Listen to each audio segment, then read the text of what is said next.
Hello दोस्तों, Petronet LNG के बारे में बात करेंगे। कंपनी डिविडेंड देने जा रही है, फाइनल डिविडेंड देने जा रही है। फाइनल डिविडेंड के बारे में हम बात करने वाले हैं, शेयर प्राइस के बारे में और कैसा बिजनेस चल रहा है पेट्रोनेट एलएनजी का। तो इन तीन चीजों के बारे में दोस्तों हम लोग डिटेल में डिस्कस करने वाले हैं वीडियो में। लेकिन शुरुआत डिविडेंड से करते हैं। तो टोटल ₹4.50, ₹4.5 का ये फाइनल डिविडेंड है, ये पेट्रोनेट एलएनजी की तरफ से। और जुलाई 4 सोमवार का दिन है दोस्तों। तो जुलाई 4 है एक्स डिविडेंड डेट, मतलब जुलाई 4 को अगर कोई भी स्टॉक खरीदता है, सोमवार का दिन है, जैसे ही स्टॉक सोमवार को ट्रेडिंग के लिए शुरू होगा तो उस दिन एलिजिबिलिटी और नहीं रहेगी। मतलब शुक्रवार को जिनके पास भी शेयर है पेट्रोनेट एलएनजी का, वही इस डिविडेंड के लिए एलिजिबल है। तो ये आपको ध्यान में रखना है, जुलाई 4 एक्स डिविडेंड डेट है। पेमेंट कब होगा? तो पेमेंट के लिए इंपॉर्टेंट है एजीएम डेट जानना, जो हमको अभी पता नहीं है। बट जब भी अगस्त सितंबर में जब भी एजीएम होगा तो एजीएम के 30 दिन के अंदर पेमेंट हो जाएगा। अब ये डिविडेंड ज्यादा है या कम है, तो देखिए टोटल अगर आप देखेंगे पूरे फाइनेंशियल ईयर में ₹11.50, ₹11.5 का ये डिविडेंड हो रहा है। क्योंकि ₹7 का जो डिविडेंड था एक्स डिविडेंड डेट, उसकी नवंबर के महीने में भी थी। अभी आप शेयर प्राइस देखेंगे 210 ₹215 के आसपास में है। तो अगर आप उसके साथ अगर आप कंपेयर करते हैं तो फिर जो डिविडेंड की जो यील्ड है वो अच्छी खासी यहाँ पर हो जा रही है, 5% के आसपास ये डिविडेंड यील्ड हो जा रही है। आप देख सकते हैं अभी ये शेयर प्राइस में देख रहा हूँ 5 साल, देखिए 5 साल पहले भी आपने शेयर लिया होता तो सिर्फ डिविडेंड ही मिला होता, क्योंकि रिटर्न बिल्कुल ना के बराबर है। 217 में अभी ये जो है इसका शेयर प्राइस है, 5% का डिविडेंड यील्ड जो हमने बात की। एक साल पहले भी आपने लिया होता तो भी शेयर प्राइस इसी आसपास ही था, सिर्फ 10 8 पॉइंट 9 पॉइंट ही आगे था। और अगर 2022 की भी अगर आप बात करते हैं तो 2022 में भी, मतलब ऐसे बहुत कम समय होता है जहां पर YTD return, 1 year return, 5 year return सब एक जैसा ही हो। इनफैक्ट 2021 की 22 की शुरुआत में भी आपने ये स्टॉक लिया होता तो भी आपका रिटर्न बिल्कुल नील ही होता। मतलब ये स्टॉक एक तरीके से 215 225 के आसपास ही रहा है, जो पता चल रहा है। तो अभी बिजनेस में क्या हो रहा है ये समझना बहुत जरूरी है। तो यहां पर एक ग्राफ मैं आपके सामने लाया हूं, ये है एलएनजी का दोस्तों डाटा। तो कंपनी क्या करती है, एलएनजी लिक्विफाइड नेचुरल गैस जो है वो बाहर से वो आयात करती है, मतलब इंपोर्ट करती है, ठीक है ना। तो वो क्या होती है, बाहर मतलब इंडिया से बाहर में बड़ी बड़ी गैस की फील्ड होती है। अब लिक्विफाइड नेचुरल गैस के भी बहुत सारे यूजेज हैं, ठीक है।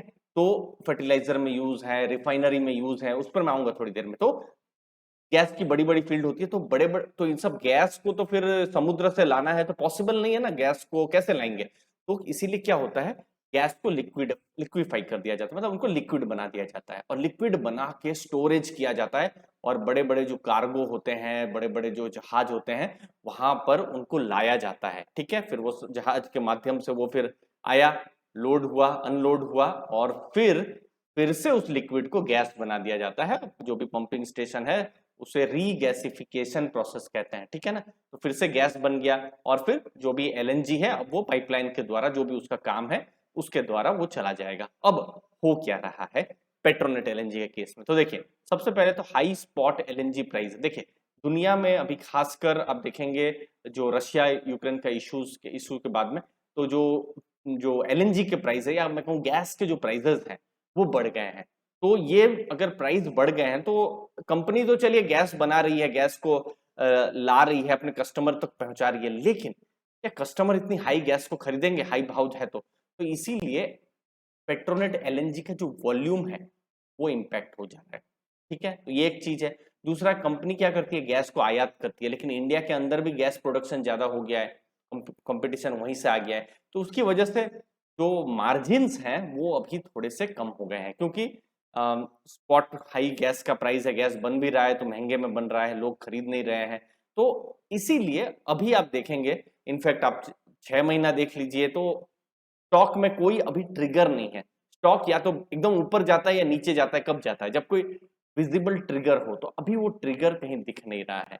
बाकी एलएनजी बिजनेस में दाहेज गुजरात में और कोच्चि केरला में उनके 2 टर्मिनल है, जहां पर दाहेज टर्मिनल का 80% से ऊपर का यूटिलाइजेशन है, जो कि और यहाँ पर इनफैक्ट वो फर्दर इन्वेस्टमेंट भी कर रहे हैं। तो ये एक पॉजिटिव चीज है।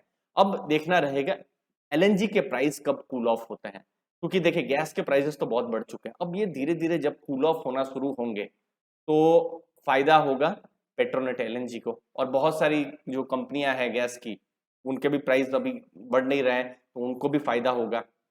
और इनडायरेक्टली अगर आप कहेंगे, इनडायरेक्टली क्यों, डायरेक्टली अगर आप कहेंगे तो डायरेक्टली आपको भी फायदा ही है, क्योंकि कहीं ना कहीं गैस को आप भी यूज करते हैं, आपकी सीएन आपका जो पाइप्ड गैस है, सीजीडी नेटवर्क जो कहा जाता है, पाइप गैस में आप यूज करते हैं, इलेक्ट्रिसिटी में यूज होता है, रिफाइनरीज में यूज होता है, फर्टिलाइजर में यूज होता है, तो इन सब चीजों का एलएनजी में यूज होता है। और टोटल अभी आप गैस देखेंगे पूरे इंडिया में गैस का मिक्स 6% है, तो गवर्नमेंट खुद चाहती है गैस को 6 से 15% तक लाया जाए। तो फ्यूचर है गैस का, बहुत स्ट्रांग फ्यूचर है, लेकिन हाई प्राइस होने के कारण अभी फिलहाल वो इम्पैक्ट दिख नहीं रहा है। लेकिन इस चीज पर हमारी नजर है कि ये गैस के प्राइस कब कूल ऑफ होंगे, क्योंकि जब हम फंडामेंटल समझेंगे तभी स्टॉक के बारे में हम और ज्यादा डिटेल में जान पाएंगे और लॉन्ग टर्म वेल्थ क्रिएट कर पाएंगे। दोस्तों कैसा लगा वीडियो जरूर कमेंट सेक्शन में बताइएगा। छोटा सा वीडियो था, डिविडेंड पर फोकस था, बिजनेस पर फोकस था। मुझे उम्मीद है आपको वैल्यू मिली होगी। आपके समय के लिए बहुत बहुत धन्यवाद। थैंक यू वेरी मच दोस्तों, धन्यवाद।